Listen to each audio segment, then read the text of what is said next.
Every time it's time for me to film a music video, I always kind of get in my feelings low key. I'm like, yo, I need to move out to LA. I want these resources. I want these locations.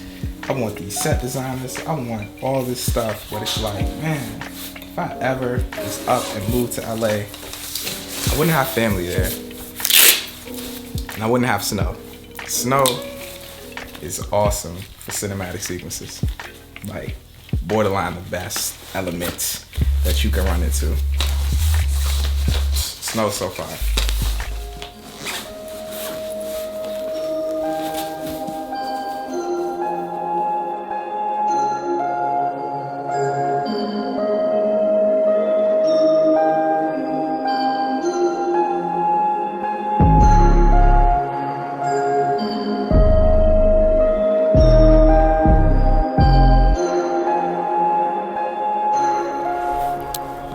This is my first real look at some snow this winter season, which is dope. I'm just out here trying to figure out what I can film and just get out in the mix. I never really go out in snow. I hate the cold. I love what it produces. Snow is perfect for 120 frames per second. A couple different reasons why. First reason being it adds foreground. Now, if you're moving the camera at all, you're gonna need some sort of foreground to actually show the people who are looking at the footage that the camera's actually moving. So it adds a ton of foreground to the footage. Second thing is, if you're filming anything in slow motion, something that's moving in the frame is just gonna look dope. So to have tons of snowflakes falling in the background is just awesome. The third thing is, snow's white, so it bounces light, and it gives everything such an even, nice, white, soft tone. It's just dope. I love snow. So it got me thinking, why not tell you guys how you can create a really dope cinematic sequence in slow motion. Now, don't get me wrong, don't get it messed up. You don't have to film slow motion to put together a cinematic sequence, but in this video, that's what we're talking about. I mean, who doesn't love 120 frames per second? Like, come on, bro, come on.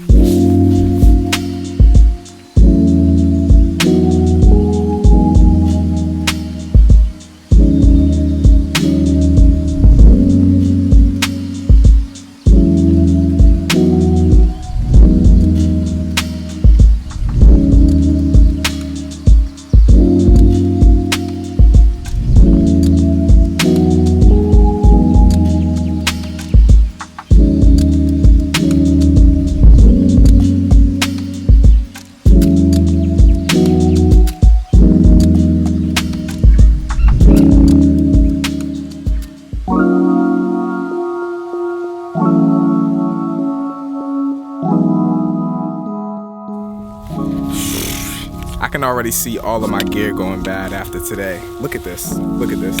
Let's talk about these tips though to help you guys get the perfect cinematic slow motion B-roll sequences. Now, in an ideal world, we would all have one of these, which is some sort of gimbal. But I mean, the reality of it is not most of us have gimbals or even gimbal money. But I mean, with slow motion, you really don't need a gimbal most of the time. Honestly, the majority of the shots that you guys see in my vlogs is just me using the camera handheld. And I mean, one of the main reasons that I do that is just ease of use. Having to pull this out of my bag all the time and then rebalance the camera on it and such is just a hassle at times. So forget this. You don't need this. This will be cool. This is ideal, but I mean, if you don't have it, so what? First thing is, make sure you get your slow motion right. Whatever frame rate you're filming in, you want to make sure you have your shutter speed twice as much as that. So if it's 60 frames per second, do 120 on the shutter, and if it's 120 frames per second, do 240, 250-ish on the shutter. Always double it. That in itself is kind of self-explanatory, you would think at this point, but a lot of people get it wrong. So I mean, straight out of the gate, you got to get the slow motion right. Now, aside from that, the first thing that's going to help you guys get really nice cinematic B-roll sequences in slow motion is to use foreground. I talked about it a little bit at the beginning of this video. Foreground is awesome for slow motion shots. More so because if you don't use a gimbal like this and you're just doing it handheld, you're gonna need something in this frame to actually show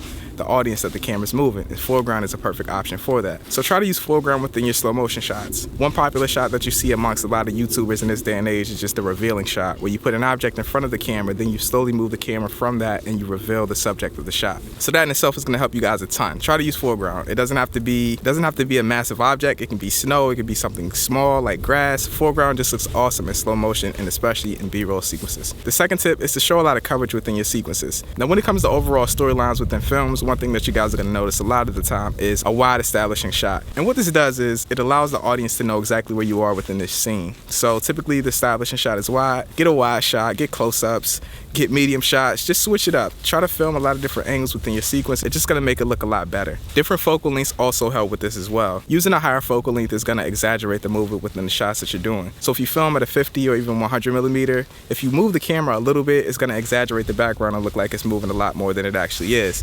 And this is gonna help you guys a ton if you don't have a gimbal. Now, one tip to help you guys if you don't have a gimbal with that is use a neck strap. The neck strap that comes with pretty much every camera, you just put it on the camera, you put it around your neck, and you extend the camera as far as possible from yourself just to add that tension between the camera and yourself. And this is gonna help stabilize those shots out a lot. Now, another thing that's gonna help stabilize those shots is post-stabilization. Don't take it too far, use it a little bit, make it look realistic, but post-stabilization is awesome, and I use it in the majority of the shots that I show you guys within my videos. And the third tip is to try to use transitions. Now, a transition within a sequence can be a speed ramp, it could be you emulating the exact same movement throughout a sequence of shots. Just think about the transitions between the shots before you film them. If I'm going in on one shot, I might wanna speed ramp it to the next shot that's going in as well, which is gonna help it flow a little bit more seamless. It can be a similar color, it can be a lot of different things, but transitions really do help cinematic sequences flow a lot better. Do those things, your slow motion cinematic sequence will be top notch, better than pretty much anybody out there, or just on par with what everybody else is doing in the cinema world who's actually good at it. So use those tips. Oh my God, yo, it's so cold. Oh my God, hold on.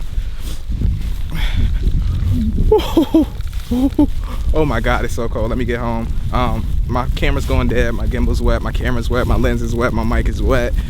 I gotta get home, my hands are freezing. Yo, if you enjoyed this video, man, make sure to drop it a like. If it helps you at all, drop it a like. Make sure you guys subscribe if you're new to the channel, man. Also, man, if you have any other tips to help people out there create better cinematic sequences in slow motion, make sure you guys drop those in the comments, man. I'm gonna check y'all out on my next video. Peace. Woo!